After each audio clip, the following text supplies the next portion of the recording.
Hello, I'm Steve Monkey Mason, and I am joined with, once again, Paul Ray, who's just been talking about his hemorrhoids. Carl. Yep. Paul, you still there? Yeah, I just wasn't talking about hemorrhoids, like. We were meant to have a Matt Davies, but we've ended up with a Britbo who sprawled out on the floor. So, yeah, it's going to be a 4-way podcast. It might be a 5-way if Matt wants to join us. We're going to watch Cliffhanger, which was Matt's idea.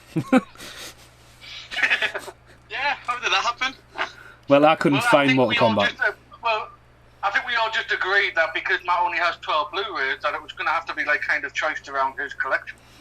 So I think we should mention it was definitely Mortal Kombat for a while. And then suddenly someone couldn't find their copy. Mate, so I've got it on VHS handy, but I don't have it on fucking DVD handy. Right. Yeah, Now, are you guys watching Blu-ray or Now TV or what? New TV. Aye. Right, well, I'm going to press play after 3. So 3, 2, 1. Dun, dun, dun. I'll probably get some warnings and shit. Black screen. Nope. Audium home release. I'm definitely a few seconds ahead of you. I've got a studio canal. Studio canals. Studio canal, mate. That's just come up, yep. Yeah, but mine's gonna. I've got the horse coming on the screen now. It's actually called Pegasus, actually. I haven't got a horse, and hang on. You guys stop, right? Because I haven't even got a horse yet. I've now got a horse. So TriStar, obviously, wasn't that like a Sony copy from many moons ago? Yeah, I think so. Yeah. Oh my god, look at Cinnamon. Oh my god. Oh no, that's Calco, isn't it? Can you pause? You are ahead of me. How many fucking screens has this got? I've got the C's. I call them the C's anyway, whatever they are. Right, the C's is glowing. Logo's on. God, this must be distribution nightmare. This to release. Right. Okay. Mario presents. Mario Kazan. Fades off. Right. When you think of Cliffhanger, you don't think of pink font, do you? Nah, it's an interesting one, but this is literally, this is definitely maybe my second favourite Stallone film. Ooh. I don't know what about it. When I first watched it, I was in love with it. As soon as I watched it, it was just such a premise for Stallone. What's the first one over it? Oh. No. No, that is a strong third. Rocky, come on, guys. But no, I don't know what it is. It just got such a good feeling to it. I mean, like I say, we've got John Lithgow. It's got to be his first bad guy role, isn't it? Villainous role, yeah. Yeah. And then you've also got Michael Rooker with hair. It took me years to find out that it was actually Michael Rooker. I forgot about that. You got it's Rennie as well. Rennie Harlan, who directed Die Hard too. Yeah. Well, funny enough, you say that, but this was meant to get a sequel, and it was supposed to be. Bear with me, right? It was supposed to be called The Dam, and it was described as Die Hard in a dam, which I don't think helps. It doesn't help at all, because I think, how does Die Hard in a dam work? Well, no, apparently that was the intended sequel to this film. This is a one-off movie. From EastEnders. Craig Fairbass is actually in a couple of my friends' films, including London Heist. He's been very dominant. He's a big producer in the UK, you know. He does a lot of stuff, Craig. But again, I mean, breaking in the Hollywood in the early 90s, that's a big leap for him. Yeah. Now, this is actually the actors on this mountain, you know. They got dropped off by a helicopter. Yeah, it's set in Italy as well. I was surprised. I thought it was going to be somewhere like in the States. You would think that for money-wise, but apparently it was all in Italy. I mean, Brett, look at that shot for a shot.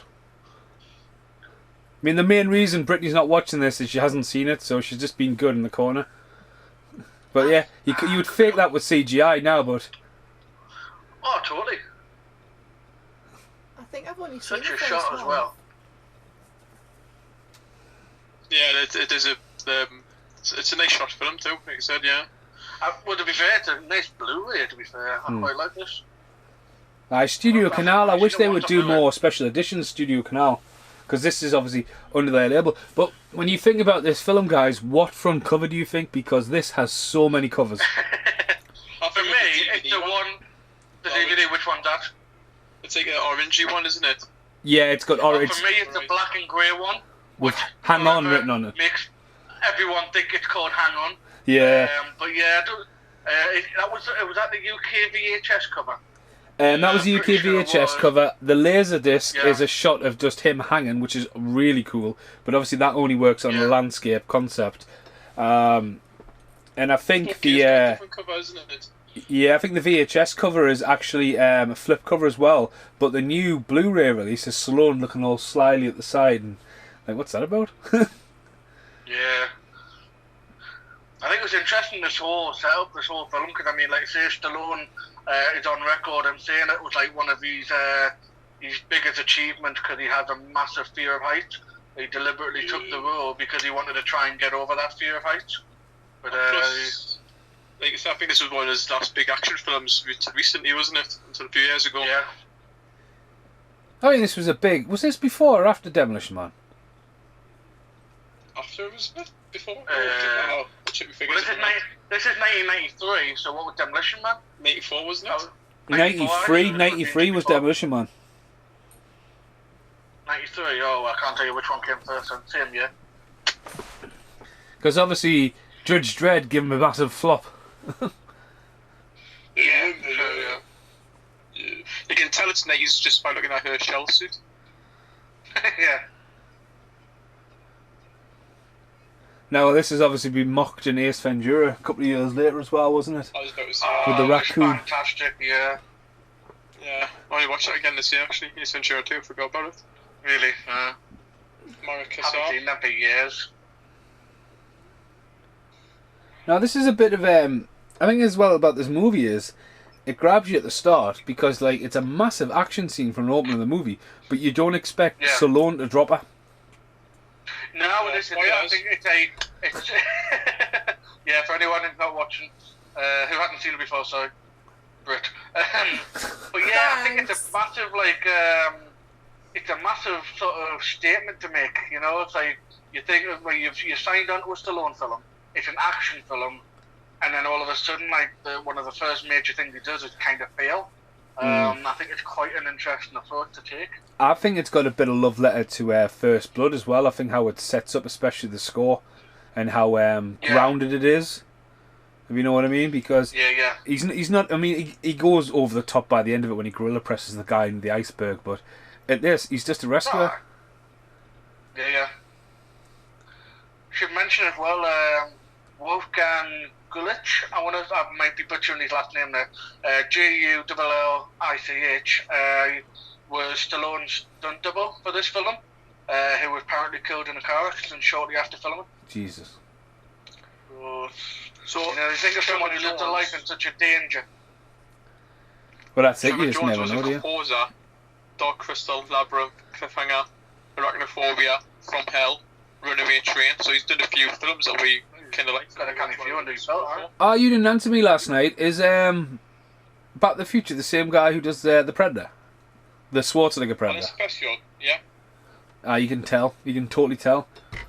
All I got to say was, is that the same composer? I was like, this is like half 11 night. I was like, I don't know, I'm asleep. You could have fucking replied to us. You know, I told you I was watching Back to the Future 2 and you were like the best one, and it wasn't long after that.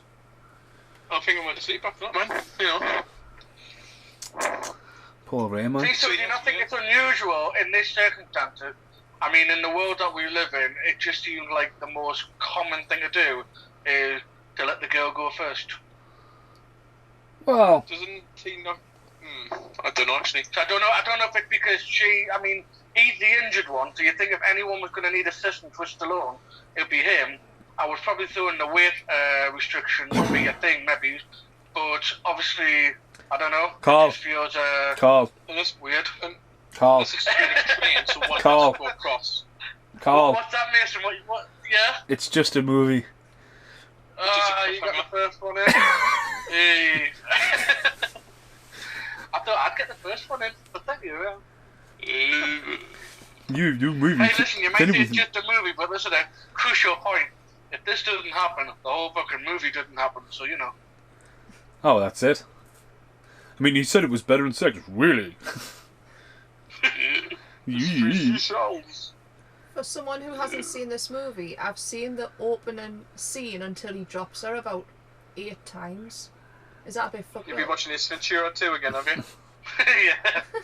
Oh, Yeah, we're talking about the raccoon, wasn't it? I mean, it's a big. I mean, again, it's like you don't expect it to drop. You think, oh, it's going to drop, but then they're not going to drop, and then the film's going to continue. I've had vibes like that. Well, you know, it is funny enough. When I was reading about this, apparently in the end credit, they've had to put a disclaimer to say that this was deliberately done for the movie, so that there wasn't any like bad sort of publicity on the brand of the gear, which I thought was quite interesting. Oh well, that's it. I mean, at the end of the day, she hasn't got her legs hooked up as well. I mean, that's probably one of the problems there, like spreading out her weight. Yeah. But again, going back to like YouTube or spoilers or anything like that, people would go to the film and not know that she's going to die. Yeah, totally. And be totally shocked, because then you don't know where the film's going to go after that. Yeah. But then again, both of them, her and the guy, they're getting quite high up.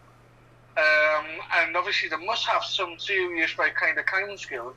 Yet the way they portray her, as if like even when she was crawling across, in a very like amateurish light, almost like to say like she was just a damsel in distress. Paul? I feel like they're kind of like Paul? done that there. Paul? Mm-hmm. Do you want this one? No. It's just a movie. That's what we're talking about it for.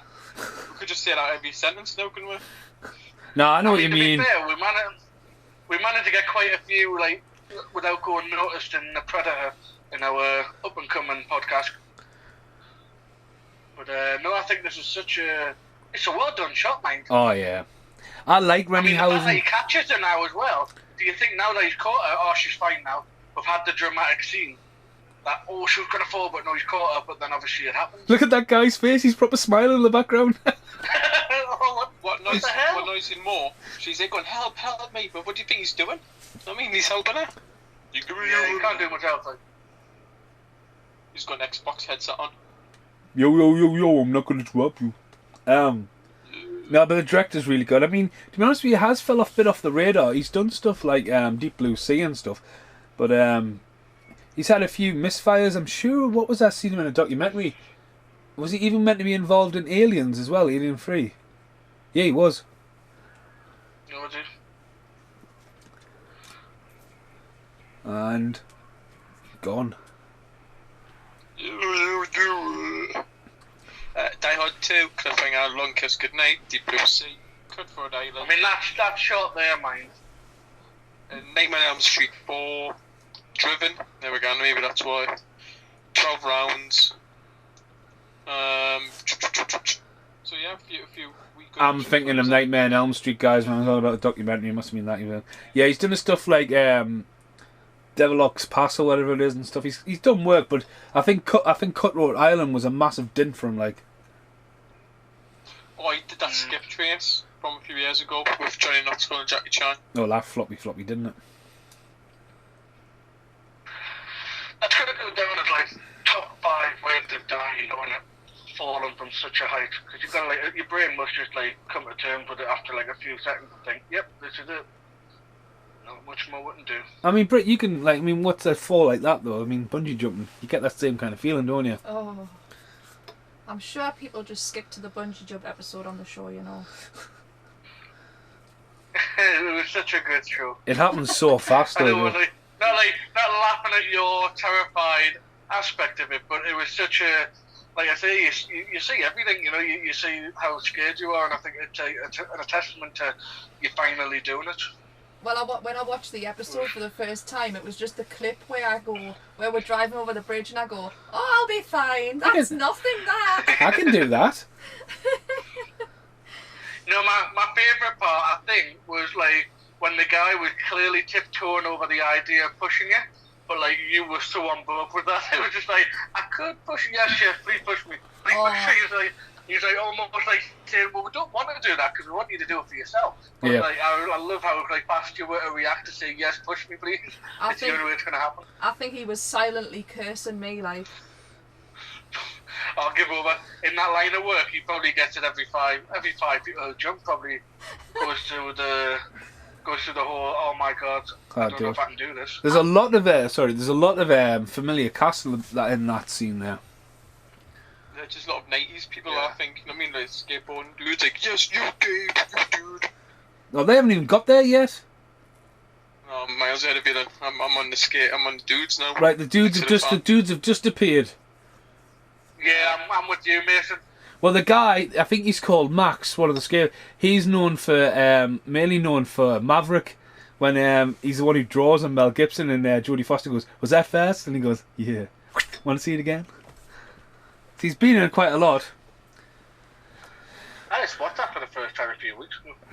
Does someone want to check to see if he's at the X-Files? Because I'm fucking sure he is. I think X-Files is like... from Foo Fighters. You know, the drum. It's like 90, isn't it? Like surf dudes and, you know, like, but instead, like, yeah, no way, dude. Oh, the guy who's not driving, he's so familiar. He's in Maverick, he's in loads. He's definitely in, I think, check it out, he's definitely in the X-Files. He's got to be. He's called Max. Right. He's got in this, or in the X-Files? No, I think that's his name in real life. Alright, so it's, IMDb must have done the cast in order of appearance a while ago, because it seems to be every film I look at now. You're right, like he's a total Foo Fighters drummer meets Edge. Yeah. Well, he's not called Max. Yeah. I thought he was. Or he might be, but I'm not looking on that. I'm not finding it here. So let's see. Oh, his real name called Max. There you He's go. called Evan in the film. So what's he famous for? Let's see. In his known for section is the 1996 Beautiful Girls, in the 1993 Cliffhanger, the 1989 Drugstore Cowboy, and in the 1994 Maverick. Yeah, But let's. You've seen him in Justified. Ah, he's in Justified. Yeah. Sammy. Sarah Connor Chronicles. Is that even a club photo? I never watched that. A lot of people say I should. So that on its own, it's quite good. It just gets canned though, that's the problem. It's a standard. Does it? I always think series should do a spin-off, wrap it up before they try and sell it on Blu-ray or DVD. I think it's a cop-out. Right.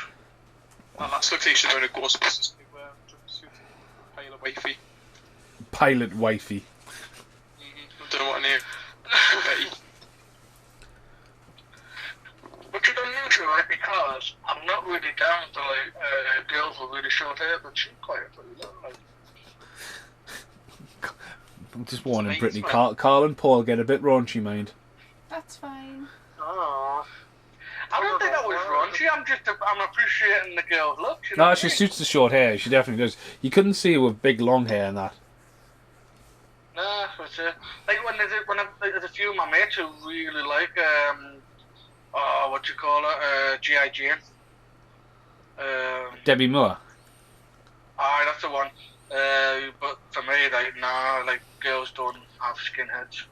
I mean, each to their own if they want. I'm not judging them. The scariest woman with a skinhead, Sigourney Weaver in Alien 3. She's just scary. That just it What? worked really well for that role, I think. And you know what's going to be a need to shave her head. What do you mean an input? I was just gonna have an input and say Cara Delevingne suited a skinhead. Who's she? Oh, doesn't matter. Go back to the book. Oh no! Oh, blah blah blah blah blah. No idea. Your face, she's face, the scowl you've just got, Paul. Howie! You get burned on this, on this podcast if you not. No one safe like. I think the best burn was Paul sitting on the Titanic.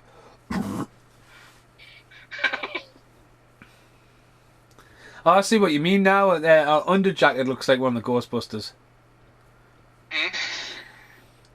So that's what happens when you're ahead and you're a bit more observant.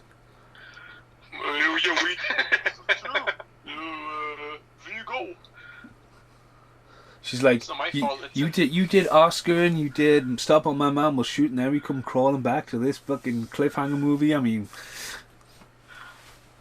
because he had some flops just before this, though, didn't he? Who, Rennie? Stallone. Oh, Stallone. I mean, in this, when I was looking at IMDb, it's quite clear. Like when I think we were watching, it was when we were watching Daylight, when I was going through his history, there's a bit of an up and down. You do what I'm thinking. I think it's because he has done some really quite notably good film, but if you literally look at the timeline, it is very it's slightly inconsistent. Like there was a little bit of a drop in big portions of his career. But this scene here, I love this bit because this is, at the time, one of the most expensive stunts ever done. Yeah. Oh, sorry, should I say aerial stunts ever done. And the only way they could do it was in the US. So, like I say, everything was seen so far is Italy. This was done in the US. And apparently, just to be able to get the figures down, because it was so expensive, Stallone dropped his fees just so that to get an extra bit of money to make sure this stunt actually happened. And I think this is kind of where we're going off before, saying about how things would have just been CGI now. I feel like at least this is, it's expensive, but this is where stunts were still kind of the real thing. It's a big opening movie to a little bit of dialogue, fast track, and then building up to another stunt. The guy sitting there with a massive tash, he's the boss in Time Cop, and he's also the guy hiding in the cupboard when Bruce Willis comes home in Last Boy Scout. So bitty parts. But since we're talking about stunts as well, I should probably mention, which was quite interesting. Apparently, Rennie Harlan. There's a couple of things about this film. Apparently, he was complaining that the safety lines were too visible. So literally, some of the stuntmen did some of the cliff stunts earlier on without safety line, just to see what it would look like. But hats off to him, because apparently, just to prove to the cast that the gear would be safe enough and would hold them all, he apparently got in all the gear and then just started throwing himself off the cliff and everything, just to show people how secure it was. I think, well, hats off to that. If you're going to ask someone to do something ridiculously stupid, you might as well be willing to do it yourself. I mean, the line replacement hadn't came along yet, and there had been tiptoeing around about doing it a parallel line as well, because people often look, you can see the string hiding. So they got away with it for a while by doing it on the side and then flipping the angle. But guy there with the tash and the bald head, he's been in loads. Very similar places, same kind of characters. He might have been in the X-Files. So Stallone's films in the 90s, we had Rocky, Oscar, Mumbles, Cliffhanger, The Specialist, Judge Dredd, Assassin, couple, and Driven. That's really it. Driven was a bit of a boo-boo. 2001, I think that came up, but yeah. I think just a dry spell. Boom. Shooting someone on an aeroplane. Pretty This is where badass, Fiend comes on for Batman. Oof. Oh, yes, I can see everybody now. Who you meant to be, Sean Connery? Oh, it's Bane, man. It's like, Oh, right. Even I got that. Well, sorry, I. The conclusion of that character was such a letdown, though. Now, He still gets kind of redeemed as an excellent role, and Tom Hardy did a really good job. But the conclusion of his character is such a badass, just a bad way to go. Oh, is that when Catwoman just shoots him from the side and that's it? Well, there's that, but its whole premise is he's the guy who's doing it all. He's the massive the brain behind everything, which he is in the comics a lot. But in the film, it reveals that it was Talia Al Ghul, Ra's al Ghul's daughter. So he was basically deemed as a bit of a bitch who fell in love with her and just decided he would do everything she said. Well, it's a bit different. It was all very much done and so we must go on. I mean, this is a big ass stunt, Well, this is it. I mean, like I say, it's huge. The first time I seen Cliffhanger was probably on Sky Movies, actually. In and then obviously in the 90s there, you know, when they used to come on it like 7 months later on VHS on the Sky, Yeah. then 5 years before TV would get them. Oh, I mean, this is definitely day one release at VHS, like. No So brainer, apparently about it. this entire stunt cost $1 million. Now, if it was now, it would be 20 million. Yeah, it'd be all screens. Well, now Tom Cruise will be hanging off somewhere.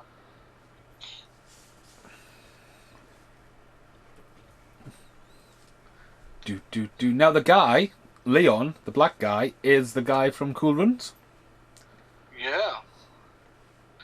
Which I think he's had quite a low-profile career, hasn't he? I mean, he's been in a few things, but, like, you know, I think when you think of this, which is kind of a, well, if you compare it to, like, Cool Runnings, he's not exactly a main character. But now I always thought, like, when I watched Cool Runnings, that he would probably start to pop up in a lot of stuff. He might have, I just haven't seen him. It's like, I think his name as well, Leon. Who do you think he is? Madonna?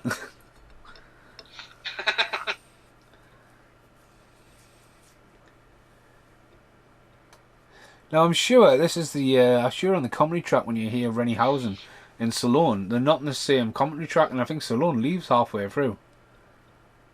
Let's go and do the film. Yeah.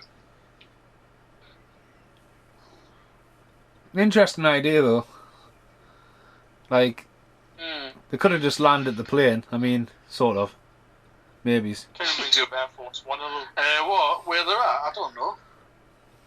Or mountains, isn't it? Where you're going to land a plane? I mean, that's... Alive, you know.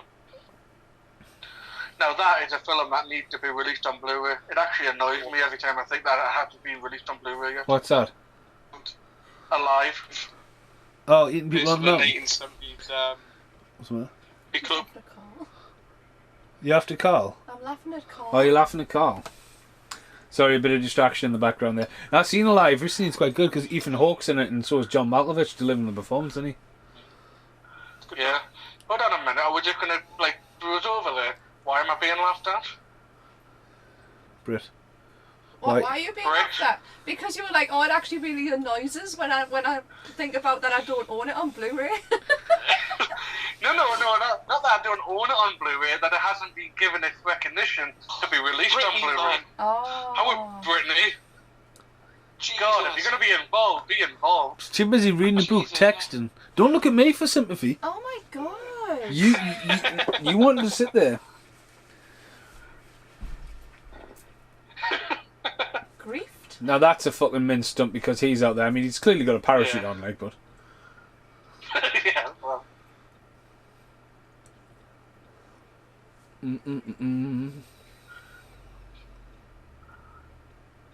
mean, this is a pretty good shot, like. Now, the bad girl, I always thought it's the same girl in... Bad girls. What you gonna do? It's the same girl from Die Hard with a Vengeance, but I don't think it is. But it looks like Well, it. you would, wouldn't you? What? Sexist pig. Thanks. Told you. Gets rabbit Paul Ray. That was a good Iron Man shot, wasn't it? A little bit. I think I could use like a model work. We haven't even got one model yet, mate. Calm down. Oh, I'm ahead of you. Again. I mean, there was a lot of plane disasters in the 90s, though, wasn't there? Because obviously you had stuff like Drop Zone, Terminal Velocity, Passenger 57, this. Do you know what I mean? Yeah. There was like turbulence. Then you've got the latest plane disaster, which is, you know, obviously, Sully. you know, bloody Prime Minister painting his fucking plane. Alright. That's no disaster, I don't know what it is. 900 grand or something like that, some stupid. And there goes the briefcases as Carl goes on a rant about the Prime Minister. Well, listen, I didn't mention his name. We don't know what time frame this will get released. Not gonna... 1842. Now, the thing is, though, I reckon John Lithgow is the most ideal role for this right now, and I just think it's because he does such a good job. But here's your choices, because he actually came in last minute. the original cast who left production before the film had started was Christopher Walken. Now, who are you going to pick? John Lithgow, because Christopher Walken would have been like... Exactly. Paul, do an impression of Christopher Walken. I kind of do one. A cow goes moo. I want my bags back. Now, why are you just like Bruce Wayne? I don't really do impressions of Christopher Walken. And this is Kermit the Frog. Hi, everybody. Fucking, there's a casting choice. Are you going to have John Lithgow or Kermit the Frog? Kermit the Frog every time. But, Third Rock from the Sun wasn't made by this point, though, was it? John Lithgow was mainly known because he was mainly known. He played close. He played a transvestite in one movie, and I'm sure he tipped town. Then he decided. Harry and the Hendersons not out yet. Harry and the Hendersons would have been, yeah. Harry and the Hendersons would have been out. Bigfoot and the Hendersons, though, originally called that. Okay. Let's start this one again. And also, he was in Santa Claus movie where he wanted Christmas 2. Remember Christmas 2? Nah, I slipped past it, that one, Paul. You not seen the original 1984 Santa Claus movie with Dudley Moore? The best Santa Claus film ever. Yeah, he's in that. There's a bag. Ah, of course. Jesus And then Christ. goes, You know what it is? I'm shockingly thinking of the Tim Allen. I don't know why. Base For some reason, I just thought jumper. Tim Allen. Fuck's sake, man, honestly. I thought you were good. I know. Every now and again I let one. Now, I always love this being set when it's dark and cold and, like, you put this film on at night time, you just want to really, like, when it gets to this point, you, like, proper tuck yourself in a bed, and that's why you never see this fucking movie, because you just sleep. Do you know what I mean? It is a Christmas film, isn't it? No. Definitely. You came home for Christmas. I came home to get you. But yeah, John Lithgow is really good as a bad guy. I think it's a bit like Sean Connery when Sean Connery starts swearing, on The Rock. He went, oh my god, I've never heard him swear before. And John Lithgow is such a family-friendly person. It's like, oh my god, he's swearing his head off. Well, I thought Sean Connery was dead straight until I seen that picture of him in the red leotard and Zodak or whatever it's fucking called. Oh yeah, When there's that's the floating heads. I'm not talking about shit, by the way. Now, the guy in the background with the Goldilocks, he's in the mask, isn't he? 2 seconds. Goldilocks. Don't know. I think all the cast, I mean, even the guy behind him there. He's definitely in the mask. He was was the guy who's bloodied up, was he not in Die Hard? No. No. Long hair. No, man, that's fucking Alexander. Thingy Bobby, man, he was in the money pit. It's him. The lunatic.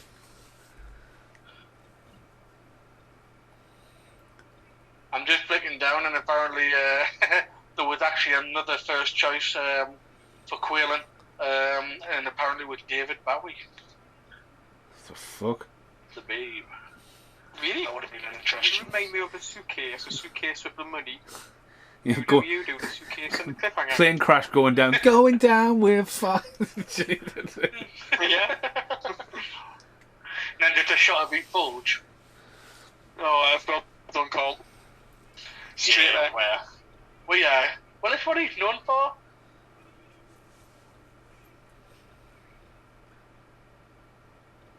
Patrick Swayze would have been a good casting choice. Because he, you know what I mean, he would just come like a turn. But obviously Ghost was a couple of years before. But Patrick Swayze didn't really have anything massive after Ghost, though, did he? He sort of picked a few. Point Break was before Ghost. Was Roadhouse? Roadhouse was before Point Break. How I don't think we can. Black Dog was years after. I was going to say, I don't think we appreciate enough how close it came to getting a remake of Roadhouse with Ronda Rousey. Roadhouse. Thank God her career fell apart. Sounds harsh, but that fella was never going to be any good. Dun dun dun. You look, Jesse, I haven't claimed a month, so... Does anyone else, when they're watching this, think of On Deadly Ground when Steven Seagal goes to visit his friend? Like, or like a bit like Bodyguard when Kevin Costner takes Whitney Houston to his cabin and stuff. That kind of isolation in the snow. It's like very like you know like it just seemed to be like the kind of go-to kind of look for the early 90s, I think.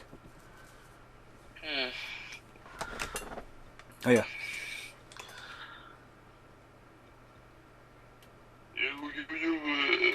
I'm going. I don't know how to use the fish sauce. I'm leaving. I think Gabe's a bit of a weird name. I don't class him as a Gabe. I was about to say that. I don't know, like, if you're going to be a Gabe, you're going to have to be, like, kind of the strong, silent type, like, basically that, I think. I don't know what else. Because if you're anything other than that, you're going to be Gabriel, which, you know... Well, that's it. I mean, Stallone's go-to name's definitely John. John Rambo, John Spartan. Yeah, definitely. Barney Ross.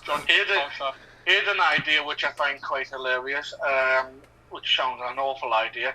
Apparently Stallone was originally signed to appear opposite John Candy in a comedy directed by John Hughes about feuding neighbours. The title was called Bartholomew versus Nerf. Now, come on, which one's Stallone? Is he a Bart or is he a Nerf? This sounds like a bad name, that, like. I mean, Stallone was looking for the buddy-up copy, you know, like coming off the back end of Tango and Cash. But, like, B. Arthur, what he fucking was with, and next, you know, like... I've just got a name for a sequel to Tango and Cash. I just thought of it before. Guess what it is? Go on, then. Is it like Pepsi and Coins? Nope. Cash and Tango. Right, right, sorry guys, the guy in the background with the sex patch task on... That guy in the background with the tash is in the X-Files. He plays the Reptile Man in one of the new series when Robert Patrick ends up in a cave and the guy's running around as a lizard man, so get in. One X-Files cast in a movie. Anyone watches X-Files? Anyone else? This man. Shit, no, shut up. No. The guy on the left, that's Adam Baldwin, he's also in the X-Files.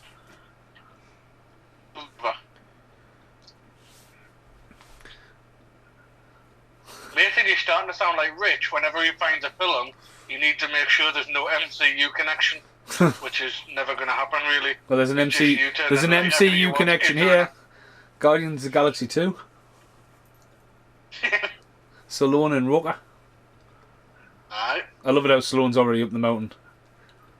Of course he is. He's a pro. Imagine that, he was taking a shit when he got up there. Like, what are you doing? Just taking a shit.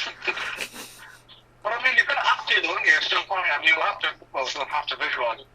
But it's going to happen, isn't it? I mean, do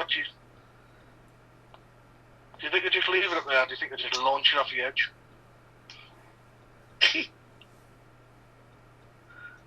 I mean, it's fucking... I mean, it's got to be a risky job, that, you know what I mean?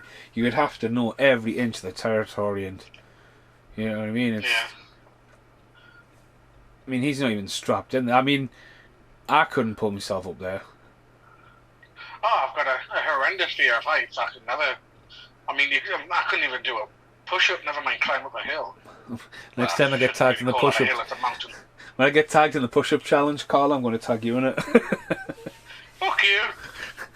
I'm Honestly, with you, Carl. Look I at me. can't even do I am it the poster boy of unhealthy. Brit, if you did a push-up, your tits would be still touching the floor. Honestly.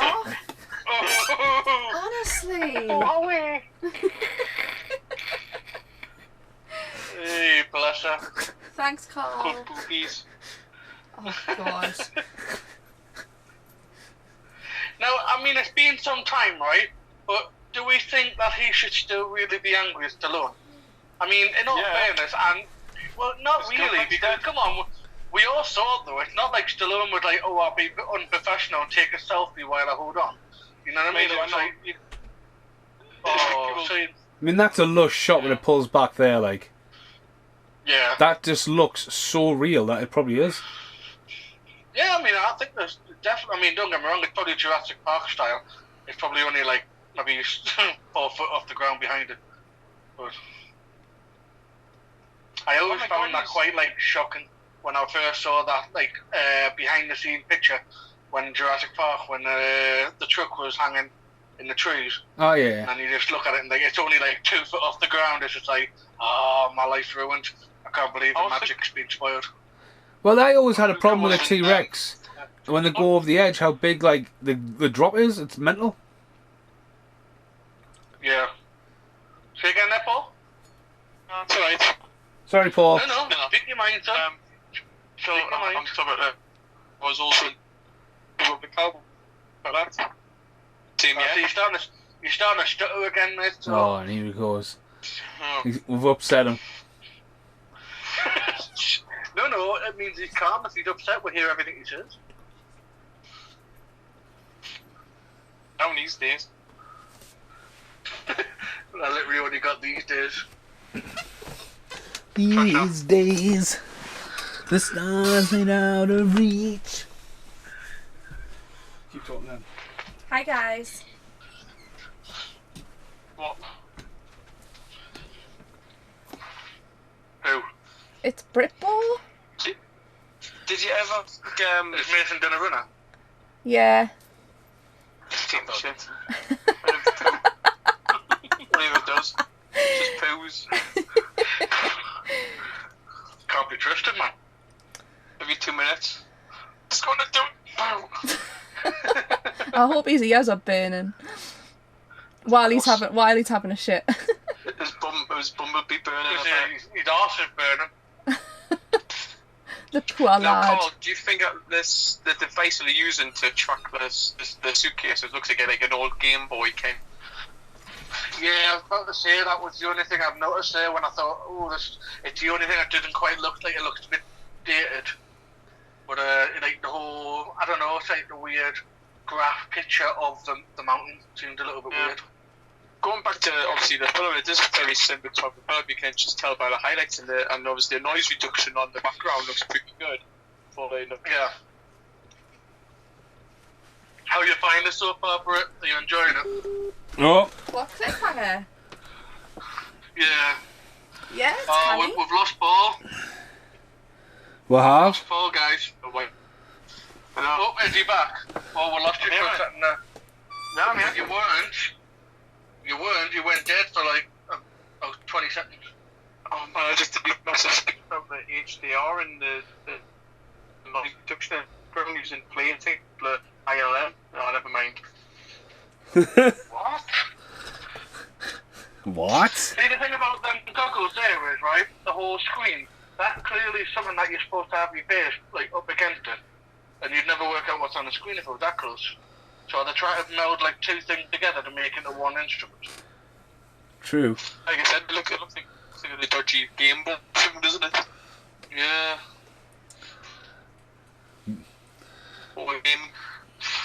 Oh, that stare, look. The one stare. We just need Mickey to come out now and say, I love it how that guy's got a grenade launcher. I mean, weapon of choice. in all fairness though, lads, if you've got a truck full of weapons, I think a grenade launcher is definitely going to be one of my first picks, just because of what it is.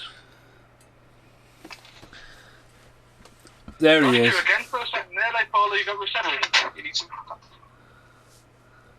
It keeps cutting out when he's trying to talk to you guys. I don't know what it is. My phone's that smart, it's taken over the podcast hosting. Is that girl not the same girl from Die Out with Vengeance? This pig. Just. And there's a freaking die hard. Are you okay there, Paul? Yeah, fine. Yeah. Okay. You just like, hiya, cliff, snow, wind. It's not my fault. What am I supposed to do? What am I supposed to do? See, it's fine when you... What am I supposed to do? Again, going back to the last podcast, Paul. Just relax, man. We're not blaming you. You know, so I know you're saying what we're supposed to do, but just informing you, just in case we don't respond to you very well. It's because everything I hear all it sounds like is, you know what I really like about this? That's all I like. Ring up social media and I'll tell them what I'm doing at the podcast, and I'm disgusted for the TV. They'll probably go, well, Paul Ray, you shouldn't really be downloading anything from down the dark corner of the web.com's new videos when you're podcasting. That's what they'll say. It's actually on Now TV. Actually, that'll pay £3.90. The £3 quality. £3 quality, yeah?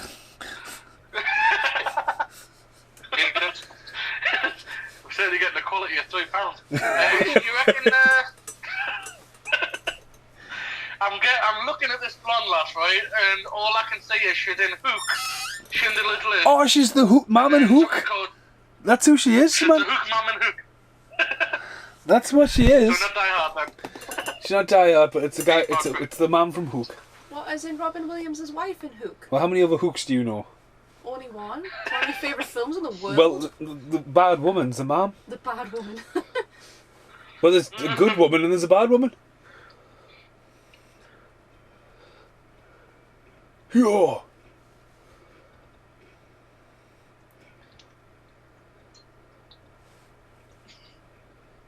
I mean, just even that location, the backdrop's classic. There's a lot of birds all of a sudden. It's not John Woo. Are you watching a different film than this, like, are you? A naughty film. Sorry, chair. I did that this afternoon. Squeaky, squeaky.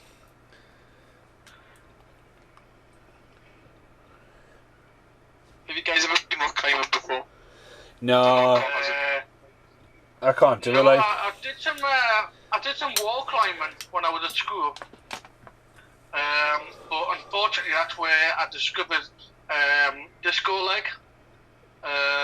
Basically, it's not really a term, but my PE teacher decided to give it a name, which didn't help the bullying process. Is that apparently when you're scared of heights and you freeze on a wall like that, you sometimes just get like an uncontrollable shake in one leg. So obviously, when people started laughing, he was like, "Don't laugh, you just got disco leg." And so it's brilliant. Now it's got a name. It's got those thingies in America Centre at the moment, don't they? Those wall climbing things. oh, that's out of commission. Yeah. I'd have a good time on that if they had like them built for adults. I mean, I know some adults can use them, but like when you're bad like me, it's not really going to work. But it's I like to try stuff like that. I mean, I'd love to do like a bungee jump or something like that, even though I am like terrified of height. I'd give it a go if I could. Has everyone seen The Grey with Liam Neeson in? No. Nah, I watched about the first 15 minutes. I don't know why I stopped, but I remember I just never got around to rewatching. It's a really good film, that. The only thing I ever remember people hearing about it is it's got one of those like you choose at the end. No, it hasn't. But then there's something at the very, very end. It's Yeah, there's something hidden at the very end that wraps up. I mean, it does leave you with a like, what the fuck, really? And then again, it just does a really good film though. Really enjoyed it. Hate Liam Neeson, even though he is the dark man. Well, I think I was probably one of his last kind of retro film, because I mean, Taken was not too bad. Obviously, that sequel was awful. But then he did one last year or the year before called The Commute. Alright, yeah. It was fucking awful. It was, imagine this, Mason, right? I don't know how fresh it is in your mind, Paul, but imagine Under Siege 2. It was kind of like trying to pick up on that kind of action on a train, but he just... Didn't he do one called Non-Stop on an aeroplane, though? I give up after that, because, like I say, even if you look at his Blu-ray covers, all of his films, like all of his action-type films, all look like they're pretty much the same film. I mean, I was a bit disappointed with The Grey. I was thinking it was going to be an alien. What? Right. There's a hand up. They can't see you've got the hand up. He was in Love Actually as well. Right, go back to your book. Fucking hell. He was the original Dark Man. I was going to say, Qui-Gon Jinn with his Gillette razor. He was also in Crow. He's also on Schindler's List. In what? Crow. Yeah. Crow.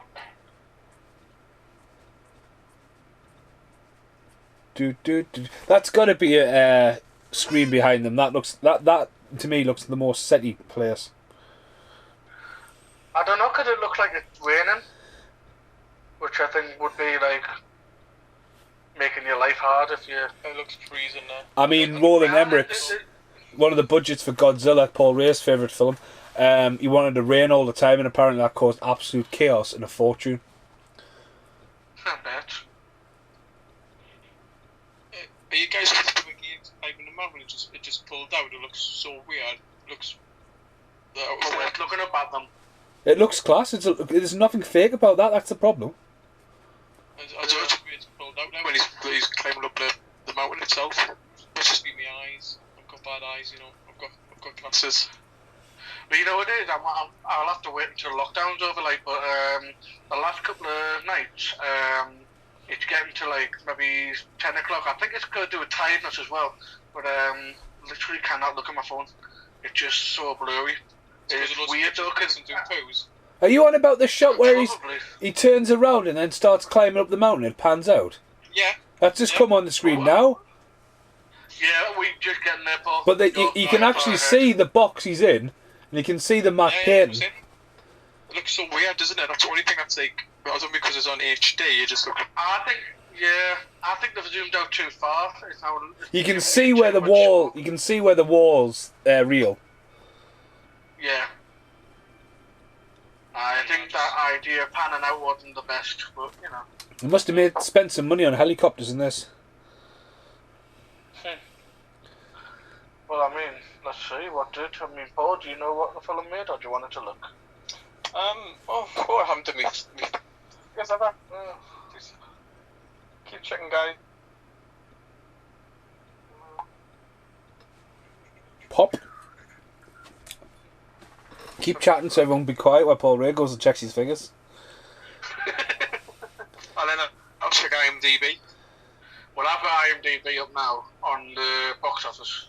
Oh, go on and let you do it then. Well, no, what's your thing? I just didn't know you had the internet because sometimes you're all over the place. Oh, thanks, man. Not mentally, but you know, like you've got like 20 devices going at one time, so I just like to have myself prepared just in case.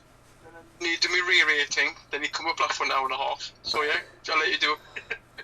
How many money snowmen? I was going to say, I really want to hear the rating on this one, but the budget estimate was 70 million. Let's have a look at that. Carl's looking at Ghostbusters 4, something like that. Fuck off. No, it's just I'm watching the film at the same time. So all worldwide, it made 255 million. That's not bad. It did well. 17 million. Oh, but its opening weekend in the US was 16 million, so it was doing quite well overall.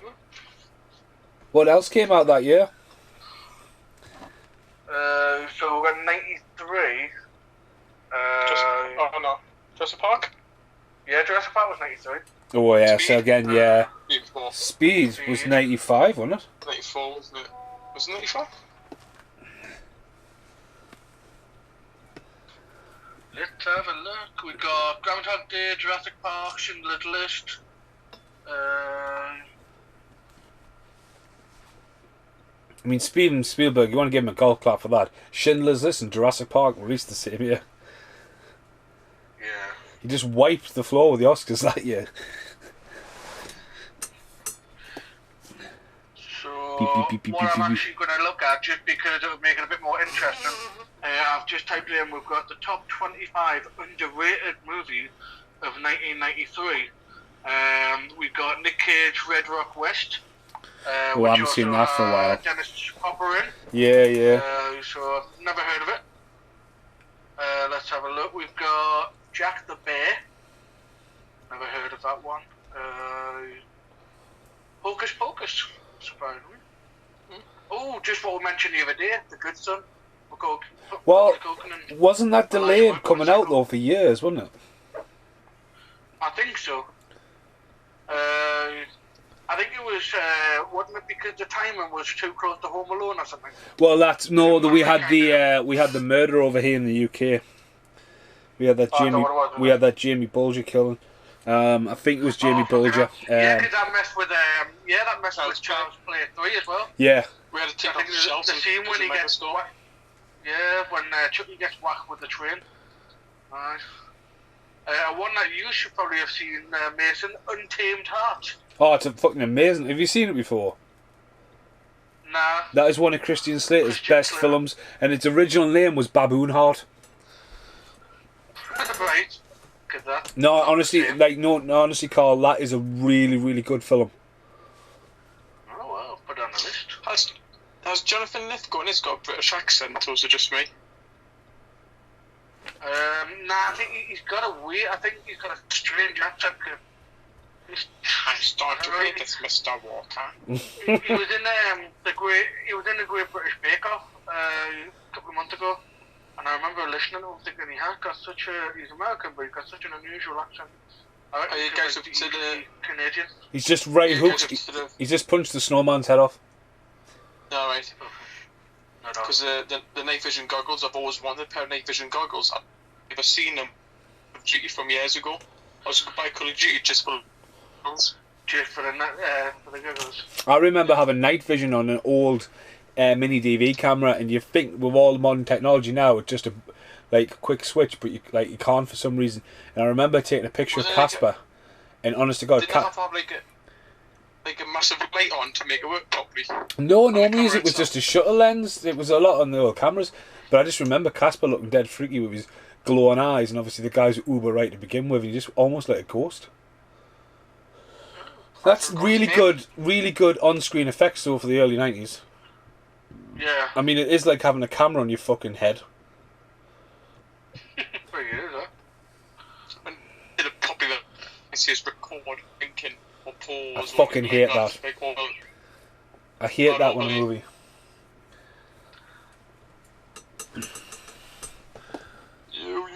Yo, you kill my snowman. I'm gonna get you. Hey, Jeff. Has anyone else seen a bit of hint of blue in them green screen bits? No. Yeah, there's definitely a bit. Well, I'm colourblind, but there's definitely a bit of blue in my eyes. Alright, Darius. You got Brittany there, Paul. Thank you. I know. Well, Brittany, all reacting the way I did when he said it a couple of weeks ago, and I just thought, I don't know what's worse, is that Paul was making a Darius comment, or the fact that I knew exactly what he meant as soon as he said Darius, so like, there's shame all around. That song's just going to be in my head now. That was a great spear takedown, that, and I love it how he's. I love that shot of the silhouette, but now Stallone is a surfboard. Yeah. The bit of the silhouette looks like from like an alien film or like from The Thing, wouldn't it? Like the background. I was going to say that looked like it could have been from The Thing there, like. No, but Had anyone seen this boy's life? Yes, Leonardo DiCaprio, yeah. Yeah, because I watched that a few years ago for the first time. I'm still looking at his underrated film, because this boy's line. We've got Wayne's World 2. That was apparently underrated. That mustn't have made much. And I'm not really. I do like a bit of Shakespeare. I do like a little bit of nuance, but I didn't realise there was a Much Ado About Nothing film, which had a hell of a cast. Oh yeah, Keanu Reeves and everyone in it, innit? Keanu Reeves, Emma Thompson, Michael Keaton, Denzel Washington, Richard Breers. It's interesting. Nobody said you'd be so good.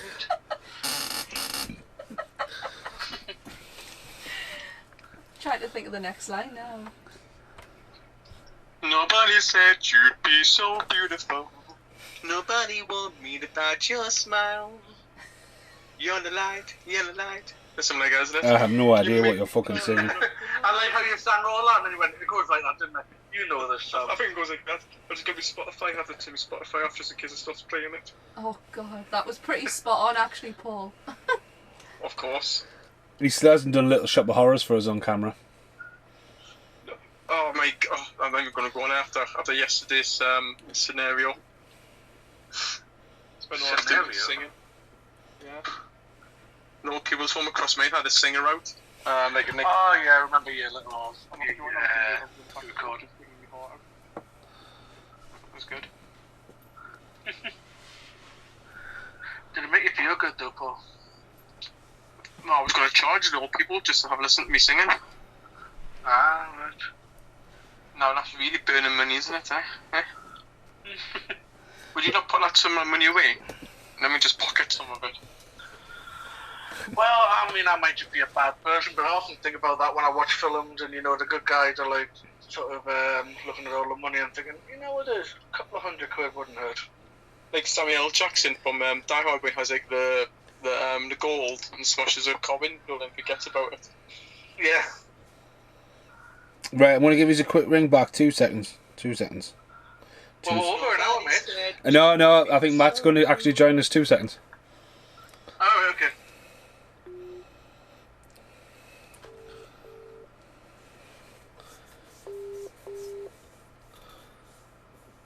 Evening. Hiya. I was still calling Paul. And Matt, it's just me and you at the moment. Oh, there's Paul. Hello. Hello there. We might have a Matt. He said he was ready. He's ready. An hour and 20 minutes. Ha! You know, I don't think he realises how hard it makes my life by changing the artwork halfway through. Especially Carl and Blackbeard's Ghost. What? He's I was very late. saving me out. No, don't have him. Matt Davies. Just kick him off. Just kick him Kick him off off. the group. He's wasting time. You should know what to do podcasts. You haven't got a life. You have to be ready. You accept that? I mean, he has got a child and everything, so, you know, I don't really blame him too much. But, I think you said he had teething problems, so he's forgiven. But he did just say that he was about to join us. yeah. Yeah. Give me 10 minutes. See, I generally feel sorry for these two guys now. Because obviously they were like annoying kids at the beginning. But like now when you sit there and think, you know what it is, it's like, nah, they don't need to be killed in this whole... Slow motion. Run. Yeah. Bloody hell. Oof. Nah. It's kind of brutal, this movie, the death's like. Yeah. Oh, I mean, spoiler alert, the ice pick. I'm only spoiling it to Brittany, and she should have watched it by now. Yeah, what's going on with that, Brit? I keep You live falling with asleep. the VHS king. I keep falling asleep. Don't Yeah, shake well, your that head happens a at lot me. with Mason. Well, no, I mean, she's got opportunities to watch films, and she just goes, I want to watch Game of... Oh, no, Emmerdale. Oh, no, Emmerdale. I was going to say Game of Thrones. Oh no, Holly Emmerdale's still going. Yeah. Emmerdale Farm, isn't it? Oh, it's Emmerdale Farm, aye. No, it's not. It's just I mean, Emmerdale. who the fuck? It used to be If Emmerdale everything Farm. that's happening in that village, who the fuck would still live there? Oh, I know. There you go, talking about 90s and planes. A fucking plane dropped on Emmerdale Farm in the 90s, didn't it? You know what it is though, the only character I think of when I think of Emmerdale, because obviously years ago, maybe now I used to watch it religiously, mostly because that's all I was allowed to watch when she was there. Kate Turner, can you remember her? But, Kate Turner. so you had Chris Turner, our brother, Are you not about Tate? who were very... Are you not Who? about Chris Tate? Chris Tate. Are you not about Chris Aye, Tate? that's the one, Kate. Aye, so it was the sister though. Kate, it was a Kate Tate. Nah, Kim who the fuck called Tate. Kate Tate? Kim Tit. Kim Tate. Kim Tate, that's the one. Oh, Yeah. God. Can we get off That's Emmerdale, from a please? 90s, that's from Hashtag, a 90s Emmerdale farm. hashtag, bring back Joe Tate. Oh, fuck off. Out the room now. New podcast about Carl and Brittany to do TV. Aye. TV catch up. Listen, I've just listened to and I'm generally wanting to watch it now. I just listened to my friend's podcast, which he just started last week, and he's doing TV. And did anyone watch Rent-A-Ghost? Oh my god, from years ago, no. Yeah. Oh, he did like it's all retro, and literally I've never seen it. I've heard of it, but I've never seen it. And listening to his podcast, I'm sitting there going, I actually want to watch Rent-A-Ghost now. It sounds amazing. You want to watch stuff like Teabag, man? And the T-shirt. Oh, but Teabag, I know that though. That's just the thing. Like when you find out there's a series. Greg Grop bags on the go, man. I grub bags. I was almost gonna dress as grub bags last Halloween for work. You... It was all witches and wizards. But Shops, man. Summer, wasn't it?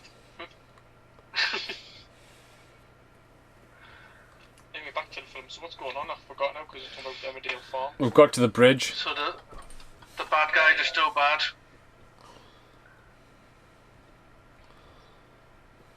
You.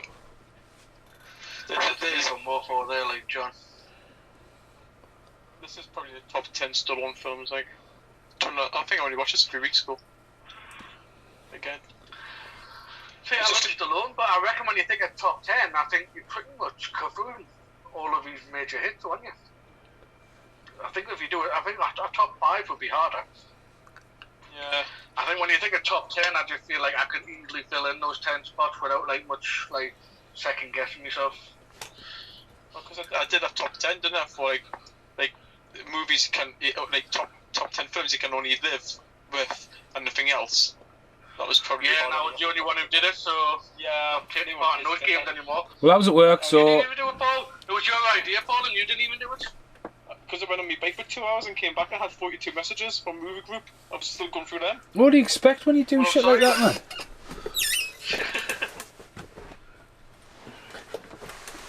Now, are those real bats? I don't know. They haven't come on the screen yet. You're still miles out of us, so you wouldn't know I'm not TV. positive. You're on the Batman. Fucking hell, man. I want Batman forever. Oh. See, again, I couldn't do this shit either because I'm too claustrophobic. Oh, that doesn't do scream. all that. What's it called? Spundling? Spludging? Spooning. What's it called? I don't know. Sploiking? Spludge. I think it was spelunking. Spelunking, that's the word. Is that Kerplunkin? No, that's a game. Kaplunk. Now they're real bats. That's a real bat, like. I'll just pause it for a few seconds. Let you amateurs catch professional. Sorry, Paul, I didn't hear you there. What did you say? It was grief. Nothing. It was grief in our direction, Carl. Is that what it was? Mm-hmm. Sound like Paul Weir, that like. Thinks he's safe because he's all the way on the other side of the telephone. But we drive, we'll come and get you. Not allowed. It's due to the lockdown and stuff. You're still not allowed to visitors. Fucking no lockdown in the minute. I mean, Yeah. everyone's visiting the Yeah, metal. mate, it's our fake, man. It's our just pretend. It's just the government trying to make money, like. Now this is the obviously he's the expendable guy, but you obviously, I think what were we talking about the other day when there was no Jeopardy? Was it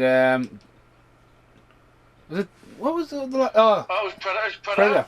Predator, when we said the girl and the kid and him there was no like chance that any of them would be killed. But I was saying when you're watching this, you're not surprised that he gets killed. Nah, I mean, like I say, he's an old guy. He's had his time. Wow. If anyone who was going to have to die, it was always going to have to be him. I mean, look at that shot, then wolf's eyes, man. It's something class. That wolf eyes, though, yeah.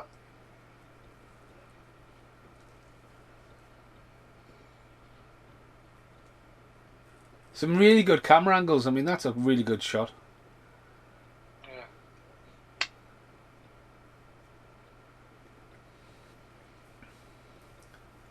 I mean, mine's a little bit blown. It's the man from Hook.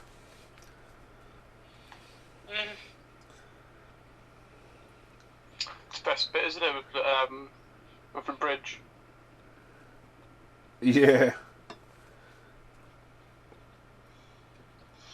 I'd never see a bridge like that. I was thinking of like Temple of Doom, where short run goes, see, it's safe. He jumps on it and then ends up like falling apart.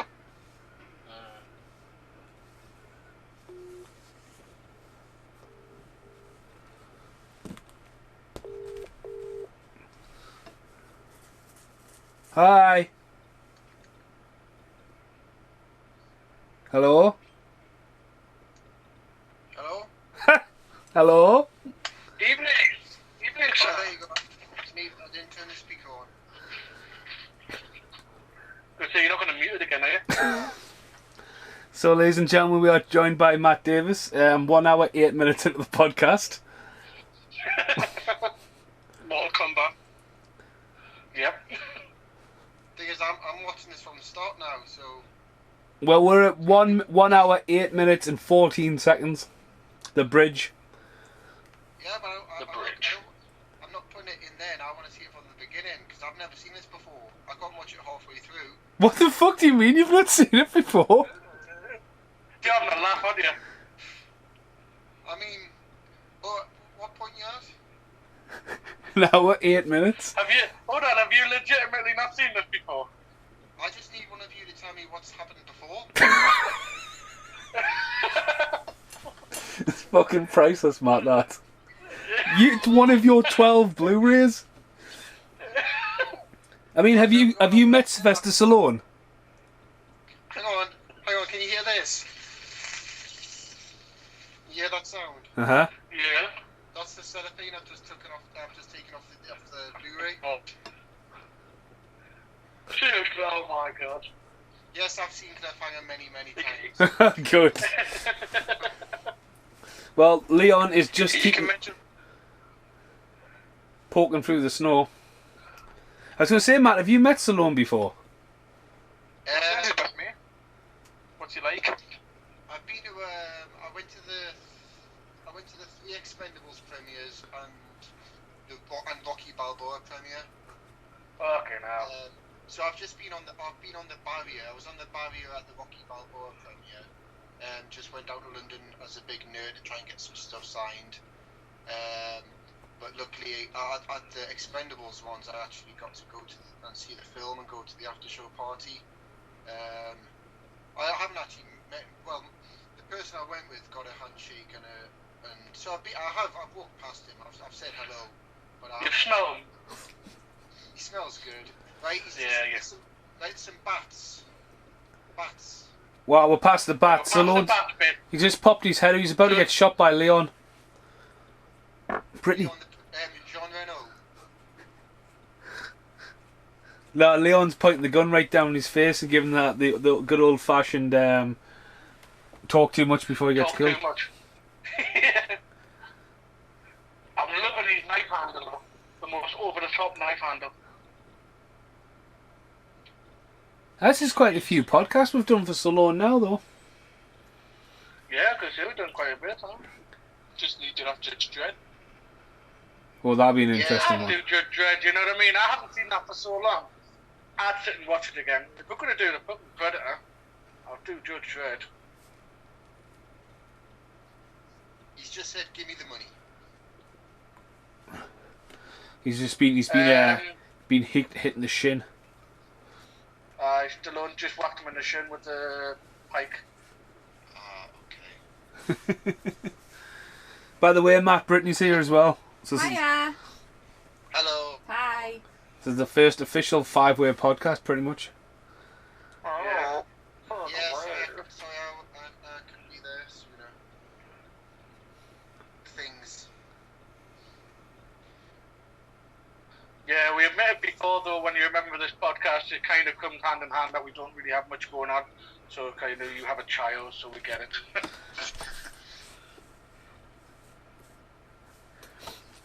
He's sneaking around, isn't he? He's quite a big lead up to him being killed. I think they make it, yeah, because they're making a deal of him as one of the bad guys. I think, like, they're definitely building it up. I mean, I couldn't have seen him in anything else except for Cool We had a Runnings. good chat about Craig Fairbrass. Is the Uzi gun like the official bad guy gun? In the 90s. Because you never really see the good guys using Uzis. I mean, this is, to me, right, this is where the film goes a bit, come on. Oh, so he's going into Rocky mode there, isn't he? Even his reaction time's a little bit Rocky. Are you the bit with him to the back to the cave and Leon's coming round now? No, Leon's already round and he's beating the crap out of Stallone. Oh man. You're not far off. 112, 113 we're in. Just look at this as a special cameo, Matt. It's cool. He's just said, "Wrong answer, motherfucker." Matt, he's just said exactly that when you've said it. Right, I'm on there. You caught up. I've caught up. I mean, credit to him, like, he really channels the evilness. But I can't remember seeing him. Is he still alive? I mean... Yeah, I'm going to have to go on IMDb now and find out. I'm pretty sure he's still alive.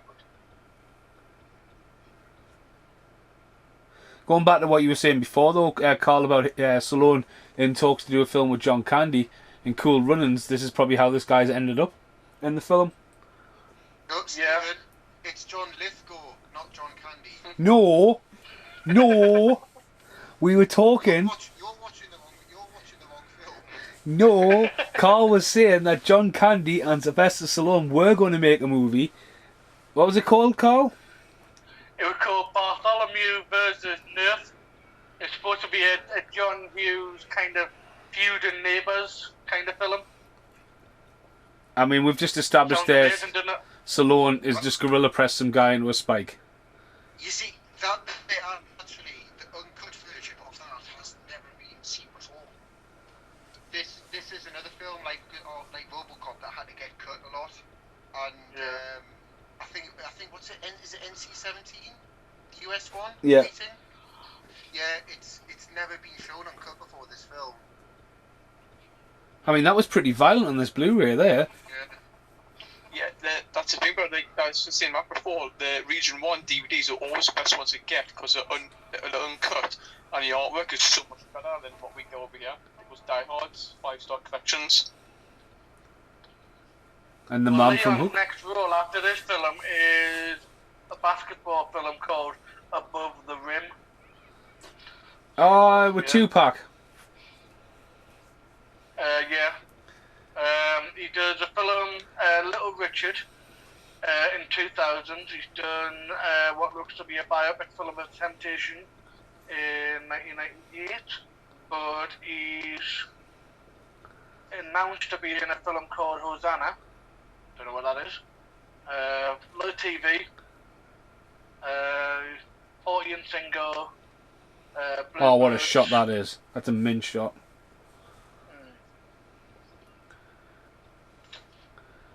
Yeah, go back to Craig. Yeah, he's not had a massive one. Sorry, Rebel. No, I always remember from EastEnders, EastEnders, but then what Mason was saying before, he does a lot of British stuff now, doesn't he, Mason? Yeah, well, Craig was in he's in a film called Devil's Playground, and then he wanted to produce a film called London Heist. So my friend Mark, who directed Devil's Playground, directed London Heist as well, and kind of like obviously. What's that? No, it's Lost in London. Alright. That's a mint film. That have you guys seen that Lost in London? Well, it's just one shot. It's just Woody Harrison. It's one shot, and it was aired in the cinemas. So they did a rehearsal the night before, but it's just Woody Harrison, and it's just like the camera just doesn't stop recording, and he goes out in London. It's really, really good. I think it's on Now TV. I actually saw Craig Fairbrass in London, Leicester Square. He was actually in the audience for the first Expendables film, and I saw him when he came out, and I got a picture with him and had a little chat. He should have had a little. He could have been one of the henchmen in the Expendables. Yeah. I still think one of the downfalls of the first Expendables is Eric Roberts. Now I know Carl has a bit of love for that, Best of the Best, but I don't think Eric Roberts was a genuine threat in the Expendables. Nah, I'm going to say, I'll be honest with you, I love Best of the Best, but I feel like because of that film, he could have had a much more involved role. Obviously, as someone who could like showcase fighting or something like that, but he just kind of played I don't know, just an idiot really. He wasn't really like very prominent in the story. He just like happened to be like a bit of a glorified henchman. That's it. That's one of the biggest downfalls of the first Expendables. Like an all-star baddie, you know, you have Van Damme, then you have obviously Gibson. Yeah. I think it's I think with Eric Roberts though, he's like a good enough to be a face. Sorry, good enough to be a face, but I bet you he probably wouldn't have cost nearly as much. Yeah. So it would have been an easy like kind of pick. I love when films do this, right? When I swear to God, yes, it's taken some friction there, but there's no way that could have like gone straight through. Oh, you know, flashback. Go for Mason. What? Oh, it's just a movie. Yeah. No. Just gonna say it's like a flashback to the start of the movie in it, but he doesn't drop her. Now he's been practicing. He lifted her like there was no strength at all. Kaboom. I've actually got the video game for this for the Sega Mega Drive. Nice. It's pretty good too. And it's got the theme tune. Have you talked about the music? No, it's got a very, very large scale score. It's huge compared to what the film is. It's really good. It's really good. And that features in the video game as well. Like Yeah, Triple J. Yes, from. I mean, look at that as a visual, though. Like, just the red flare on, just like, it's visually striking. It's class that. Yeah. Oh, it's so sad, this bit. But again, he has to die. You know what I mean? It's. He went to help her, and it's just horrible. Fwank. Excuse me. That's what he's shouting, isn't it? Oh, hold on. Was that you making that sound of really like it? That's it. Fwank. No. Oh, it's helicopter free. So where's the other two helicopters there? Yeah.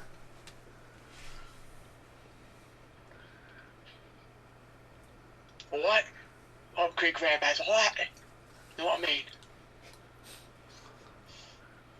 It's Frank, yeah. Da. So the question is, though, no spoilers, guys, but Matt, do you know who this woman's of? Can't picture her and anything else at the moment. Ooh. I'll give you a clue. She plays a mum. Wow. Oh. She plays what? A man? A mum, like a mother. Here's another clue. It's snowing. Door slams in face.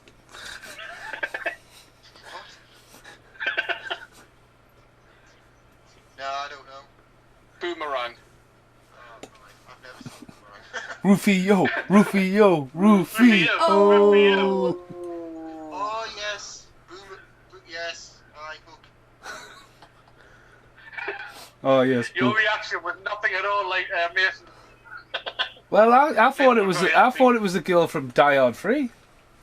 Sexist Yeah. pig. I know the one you're thinking about, Die Hard. The one who walks in and just slashes the fuck out of that security guard. Yeah. So it's cut over here, isn't it? I seen a poster today. Aye, Matt, thank you for costing me some money this morning.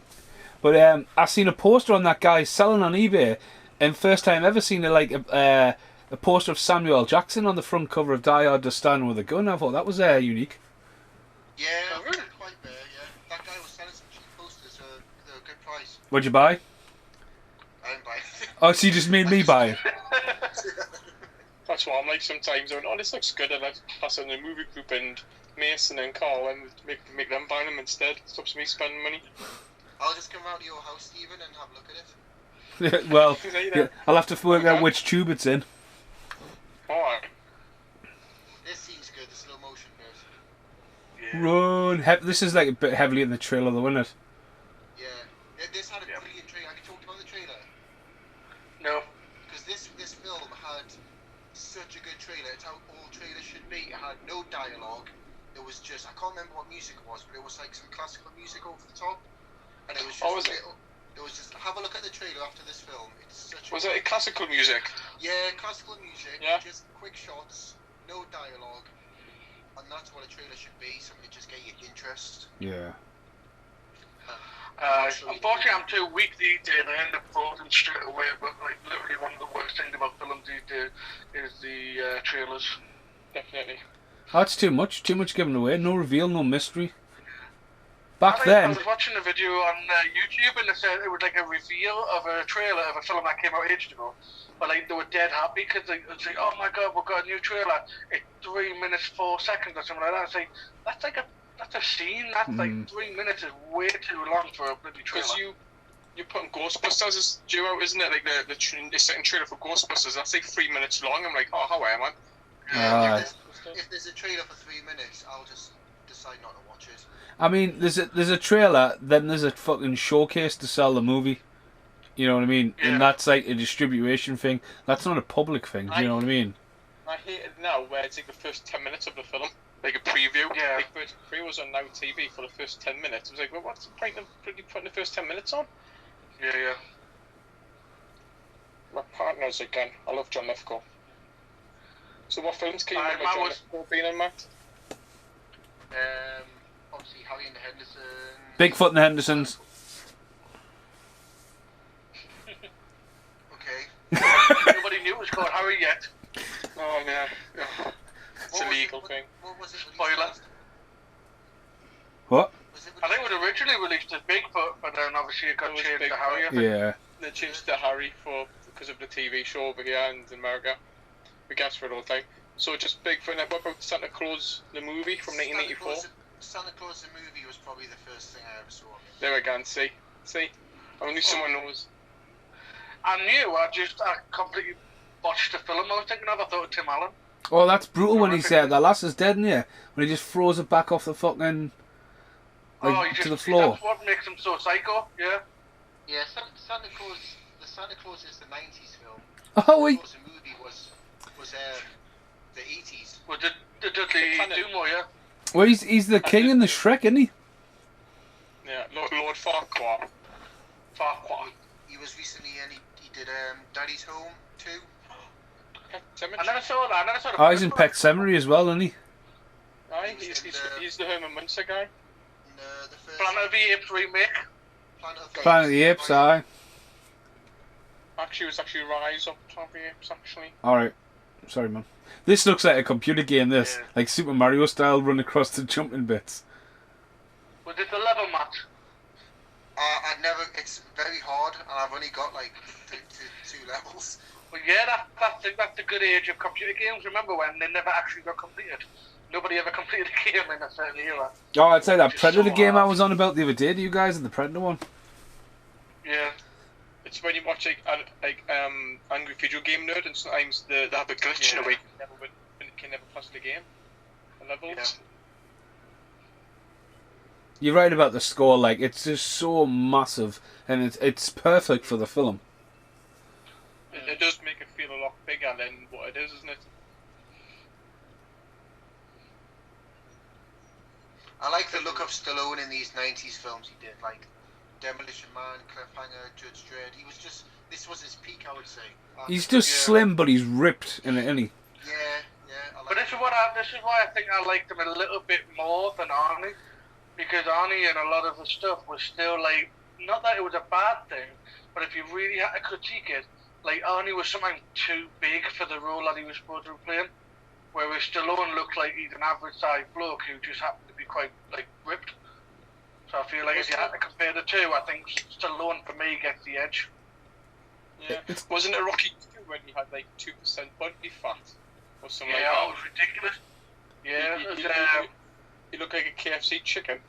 in Stallone's opinion, the best shape he's ever been in was Rambo 3. That's what he thinks. No, which Rambo, the third one? Yeah. Yeah. I could see that. Yeah, I could see why he would think that. Yeah. We had a lot riding on that. That's the biggest he's been. But Stallone was like, Stallone just came along as the bodybuilder because like, he's an Academy Award winning writer, before he was seen as an action star, really, wasn't he? Because Rocky was massive, Yeah. and he tiptoed around. I mean, he didn't really want to do First Blood, but he did it, Yeah. you know what I mean? And then, Was he actually for bodybuilding? well, he wasn't really Yeah, known he for it, was he? He was bodybuilder. just in good shape, I wasn't don't he? think he would. I think that's the thing though. Like Arnie was a competitor in the bodybuilding world, whereas Stallone, I think we were just like I would probably class him more of an enthusiast. He probably liked to work out a lot. Well, as well, I mean, no disrespect to Arnold Schwarzenegger, Stallone was the American in it, you know what I mean? He's the Italian stallion kind of Yeah. thing. So Stallone was like the homegrown kind of one, and Bruce Willis was definitely the, you know what I mean? Because Die Hard's just an every go man, so Bruce Willis by the end of the 80s became a fucking action star to fuck like in the 90s. So Willis took over. I think Willis was a massive impact to Stallone and Schwarzenegger in the 90s for them Yeah, roles. definitely. Like I said, because he was just an average man, he can more relate to John McClane than Schwarzenegger or Stallone, I mean, because John McClane's not ripped. I mean, he was a bloody alcoholic. Oh, Bruce Willis has never had a six-pack out in the film. I mean, going back to that Colour of the Night when Bruce Willis's cock was floating across the screen, and you're like, what the fuck? You're obsessed with that. Well, I wasn't prepared for it, alright? Like, I mean, I was watching a film and, alright, it's Bruce Willis in a drama. He's not Hudson Hawk, he's not John McClane. Oh, look, it's his penis. Brilliant. Yeah. I've got to say, one of my favourite Bruce Willis films is Death Becomes Her. I love that film. Yes, yeah. And again, he's not even like remotely like an action figure in that, is it? You've got like a proper tash. As we see it so badly it's worse than mine. I think I've got the worst. Worse than yours. I've got the worst hairline. I don't have a hairline anymore. Craig Fairbrass looks so young in this.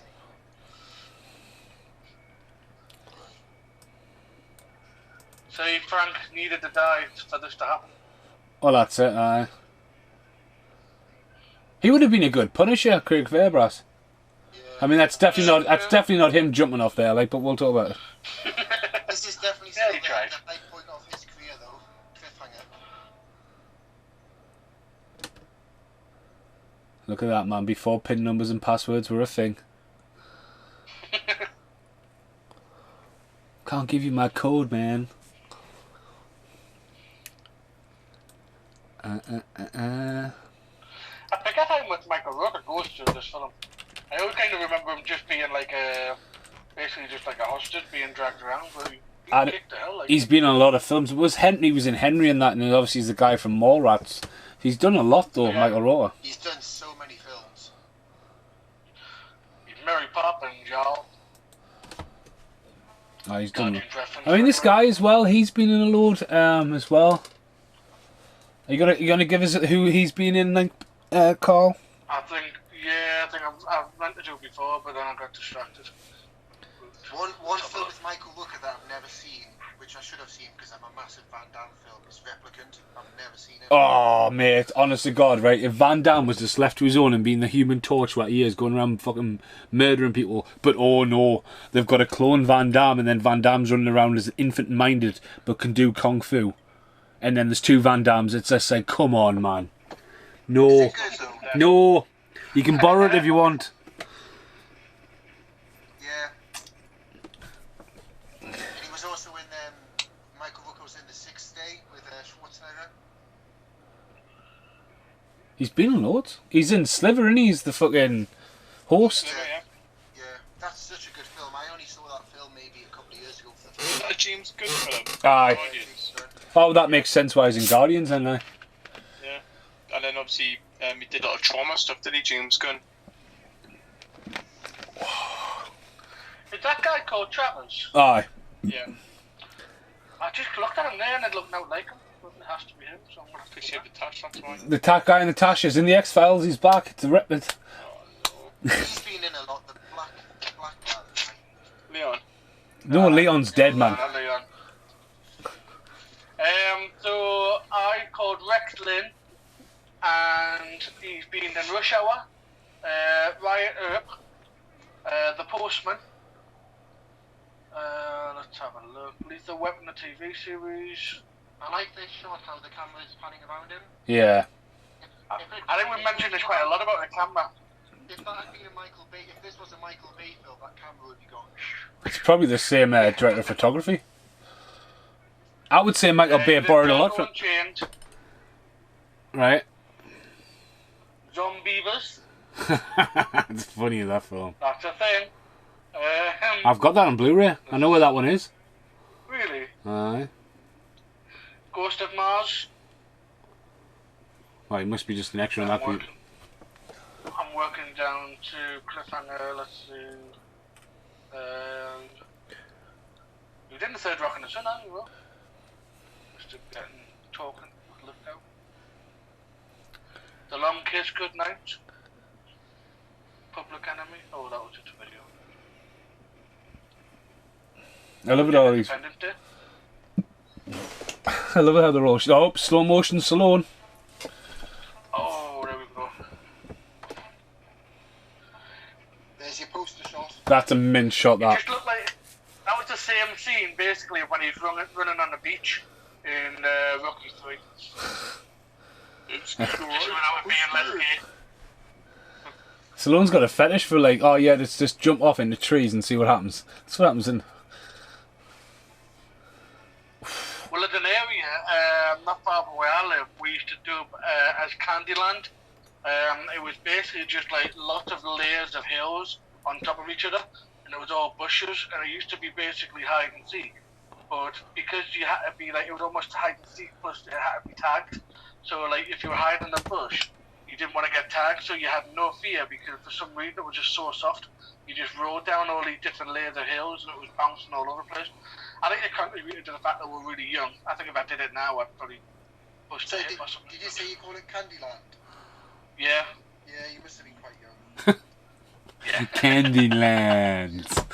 Yeah, well, You're yeah, oh, come on, like, how many adults run around playing hide and seek and tag?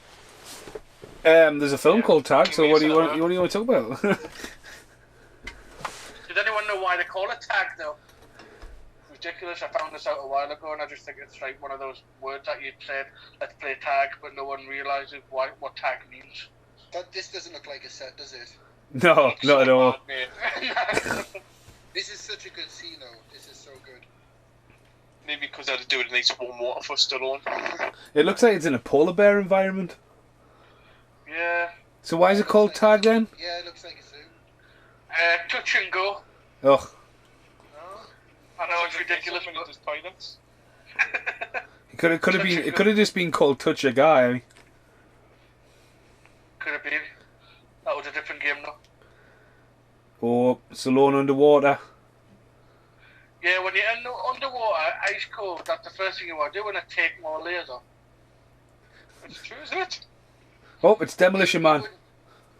He wouldn't survive this film. This is ridiculous. I mean, I know the film's ridiculous, but he wouldn't. Was it when you're in the water, you come out of the water freezing cold, take your clothes off, because obviously your clothes are going to make you Only worse? when you're out of the water, though.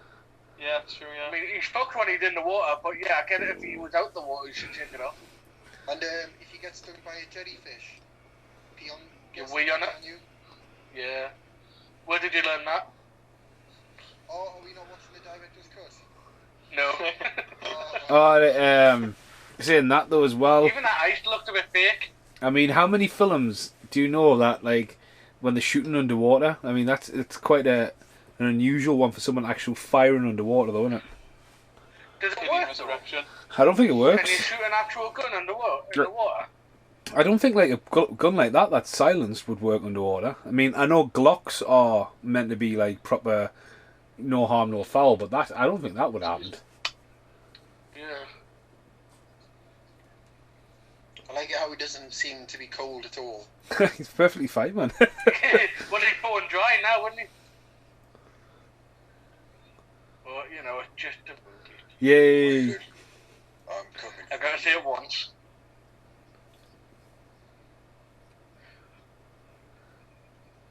So he's got the last enemy. That's the hostage thing going on here. I forgot to mention as well, John Lithgow plays an excellent kind of psycho in Dexter. I only got into the first season. Was leaving shit in his fridge. Yeah. Well, to be honest with you, it's one of those series where I think I watched the first series and never picked it up for ages, and then finally finished that binge. I think the first season's hard to get through, but like after the first one, it gets a bit more imaginative and starts to work a bit better. It unfortunately falls under the many list of TV series that couldn't quite land the ending. The funny thing is, though, in my opinion, it lands the ending about 15 minutes before it ends, but it just sadly continued.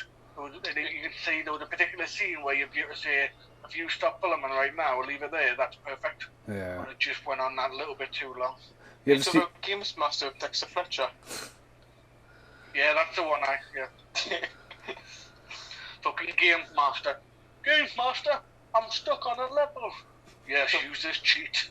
We've got What Patrick sort of thing Moore. would I try to tell kids? Yeah. Yeah, we've got Patrick Moore, the most like Britain's brilliant astro person in the world to do freaking Cheetos Sega Mega Drive. I'm sure I scarred myself after one of the other podcasts when they were talking, and I just had to Google fucking Funhouse, and I was like, oh my god, it's not what I remember. You know what? Oh, really? I still get surprised when I see Pat Sharp Mullet. It's fantastic. I've seen those amount Funhouse of- t-shirts online. They look awesome. It's also the twins as well. I remember as a kid thinking the twins were absolutely hot. And when I look at them now, I'm thinking, yeah, I didn't have much taste. I saw Pat Sharp DJing in Magaluf on my first ever holiday back in sixth form. Oh my god. Did he do the theme to Funhouse, did he? Fun, to be one. Well, not. Has anyone got a favourite Stallone film? First Blood. Rocky. Probably, yeah, probably Rocky Balboa for me. No, Done so many, I think it was First Blood for me, just for how I seen it. I think I got introduced to First Blood before Rocky. Again, it's just one of those things where you know when it's taped off television. Yeah.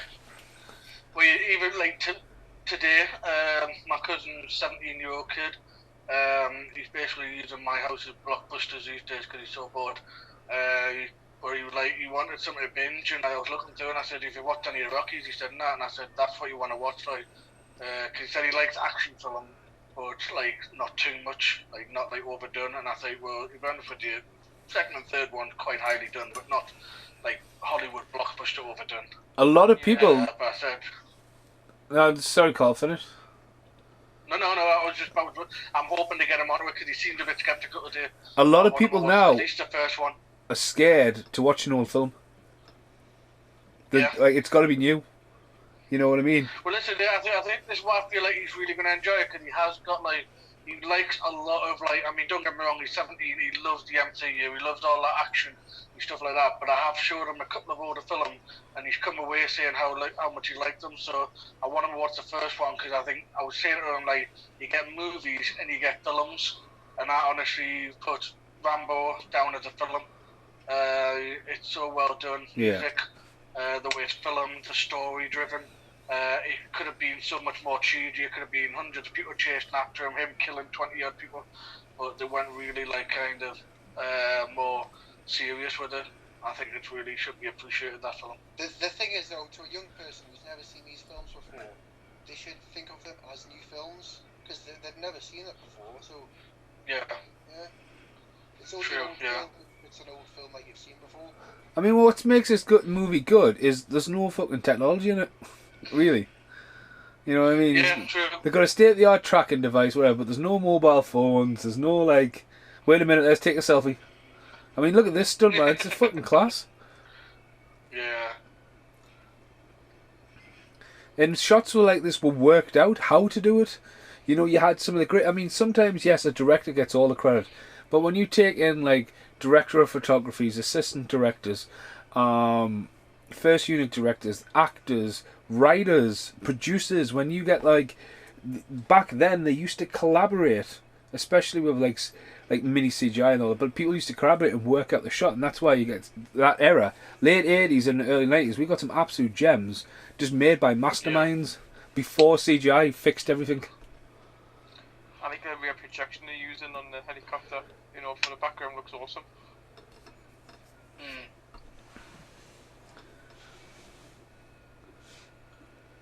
And This is also that, a great film. I can't think of another film that is like Cliffhanger. I mentioned earlier on, Matt, I don't know if you've heard of this before, but did you know there was supposed to be a sequel to this? Yeah, I know it was talked about for a long time. Yeah, called The Dam, apparently. It was supposed to be Die Hard 2, but in a dam. That was the idea, and anyway, which I thought... Like Daylight was going to be a sequel as well. Well, that's it, yeah. I think every single Schwarzenegger and Stallone film in the 90s that didn't get a sequel once had a sequel attached to it. Yeah. To watch. Well, we mentioned that a while ago, didn't we, Mason? We said that a lot of films out there, like Under Siege 2 and that, which were all scripts that were meant to be sequel to other films, but just didn't get picked up that way, so they get tweaked a little bit, yeah. I mean, they're still fucking trying. We got Kindergarten Cop 2 a few years ago with Dolph Lundgren in. It's just like, my God. Yeah. Right, Stephen, I know you've just watched a lot of Van Damme films of it lately. You know Cyborg? Uh-huh. Masters of the Universe too. Yeah, I find that fascinating. So all the sets, all the costumes were all reused and just all those, they were made for Masters of the Universe 2. It's actually called Masters of the Universe 2 in some countries. Is it? Yeah. You can That's act. canon for you. Well, it was. It was that in what was the other film they made, man? It's one of Cannon's last films, that. Electric Boogaloo's a mint documentary if you haven't seen it. It's very dodgy, like, on it. It's very dodgy to people, like, every time they would, like, get money for another film in front of it. We're reconnecting with Mason. Oh, that's terrible. How are you connecting with me? What's the matter? Have I upset So, you? yes, Cliffhanger. Yeah. Well, to be honest with you, I was just going to say before, like, can we all establish that the only reason Stallone survived it and that Lithgow died is because Stallone bit him on the wrist. You know what I mean? That's essentially how this film goes. Oh yes, I do recognise the guy in the helicopter at the back. He's in the X-Files. I've never watched him. Not from the Brittany, X-Files, I don't recognise him from. Don't fart on the podcast. Oh, see? Cliffhanger. There we go. Awesome. I'm sorry, I've got What a some shot. farting in the background.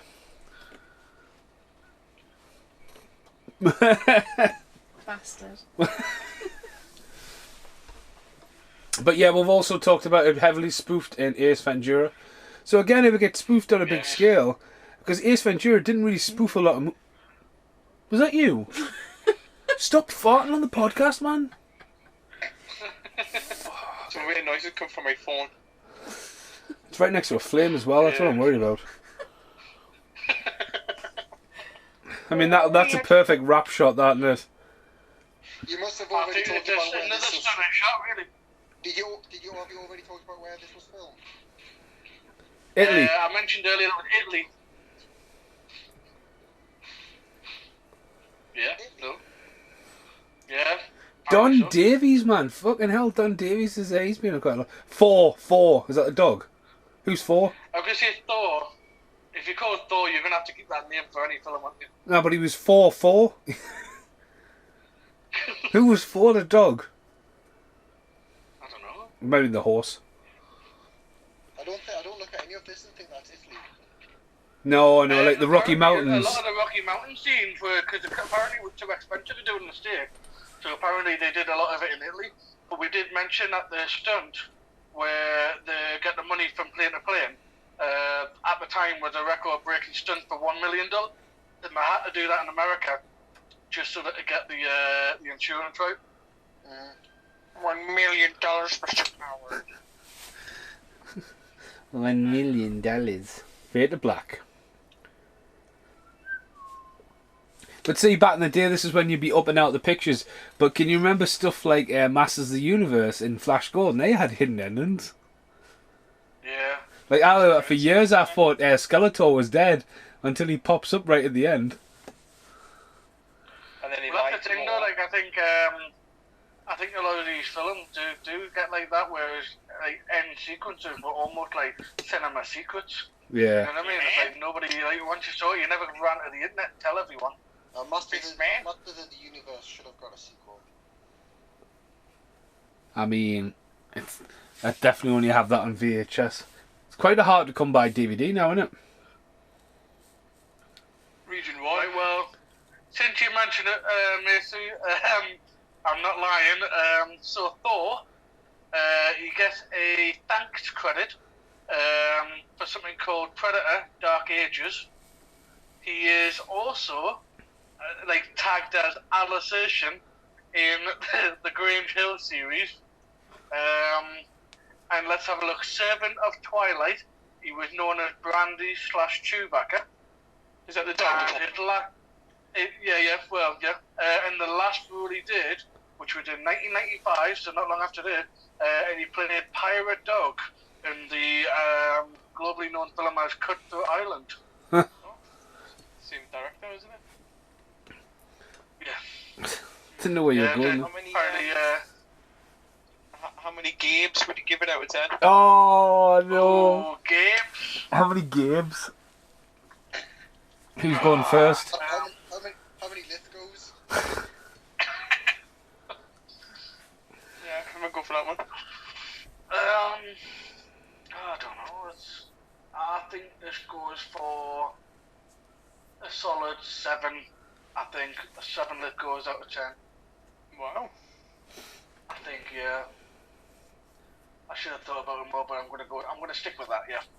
I would say 7 Gabe Lipgoes. Gonna be. I mean, the score's great, the timing's great, the breakthrough of rotoscoping and special effects and all that, fucking class. The locations, you know what I mean? They haven't cheaped out. They haven't like green screened a lot. The cast as well, it's well cast. The supporting cast, every single person's almost been in something else. The director as well, it's his big. I mean, he came in as almost like a hired gun to fucking finish. Was it Die Hard 2? You know, which was a massive, massive thing to take on. And this is the film where he didn't want to do it. Well, yeah, that's it. Well, but again, he's been given the chance to really showcase his talent with this, and it's not an easy task. That I mean, some of the locations and helicopter work's absolutely fantastic. But again, I think what doesn't give it an 8 or a 9 to me, I think it's too violent. I don't think the film needs the violence. Because we talked about this the other night, in First Blood, 1 person gets killed. Do you know what I mean? I mean, they all had to die, but gorilla pressing somebody was far too much. Do you know what I mean? I like the violence though. I like it. You go for it, see Stallone film, it looks like a bit of. You want like Commando, you want 1 billion people dead these days. But again, I think where this was going though, Stallone was looking for a change with this, because Stallone's up. There's a lot of heart in here, and I bet Stallone had his finger in a lot of the rewrite to make Abe an absolute underdog. You know what I mean? He did a screenplay for it. He helped with a screenplay. Yeah, I get what you're saying though. If a lot of the violence, the gore bits have been toned down, it might have made it a bit more of an emotional kind of film. Like, I know what you're saying. Yeah. No, it's a really good film. I don't know, I think I would maybe give it, I'm between a 7 and an 8. I'll maybe go a bit higher and give it an 8. It's just a really good action film, I think. Really, really enjoyable. It's like I said, mentioned before, there's not another film really that looks like this film. That is just a full-on snowy, in the mountains. I know there's things like Where Eagles Dare and things like that, you know, but yeah, it kind of stands on its own, this one, I think. Porter Ray? I'll give it a 7 Gabes. Lithgows. Sorry, I give it 8 Gabes. Lithgows. Just it's one of the films you can go back and watch any time, and it's just an hour and a half of absolutely pure Stallone adrenaline action with a good scenery. Agreed. It looks really good on Blu-ray as well. So. But there's a lot of music by the London Harmonica. Do you need some question mark? Like I said, like Mason said before, that the score, the Trevor Jones score, I mean, has made it bigger a picture than it is.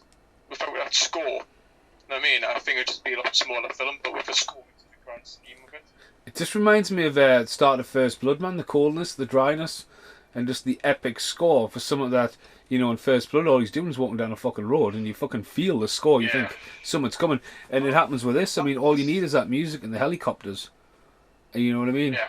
What did you think, Brett? I know you didn't watch much of it. How many Gabes? Gabes? Oh, 6. 6? Yeah. Why, is that because you weren't fully watching it? Yeah. Alright. And I love the opening 20 minutes. Look, Cliffhanger video game available, Nintendo and Sega. Now listening to the cinema sounds of audio cassettes. 1983. Cliffhanger is a trademark of Cliffhanger CV. Okay. You don't ever see that, like saying game available. Well, it was a big thing though, wasn't it? In the early 90s, there was all the game tie-ins. What's the angry gaming nerd always get angry over? It's that 3 letters with a rainbow. LGN. Aye. It was just like everyone was cashing in on games. You know, games were massive then. You get it. Going to tell you a little beginning to the film. Did what? Yeah. Yeah, it was pink. Remember? No, like the actual name though. I thought it came with Cliffhanger. Did Yeah. When the mountain came up, the right Cliffhanger. Just get ready to diffuse. Well, this has been the podcast for Cliffhanger. It's been awesome. First ever 5-word technically. Matt halfway through, Brit there. obviously Paul Ray and Carl. Anything else, guys, to say before I say goodbye to everyone? Bye-bye. I am the law. We'll be back for more podcast. Thanks for listening. Goodbye for now.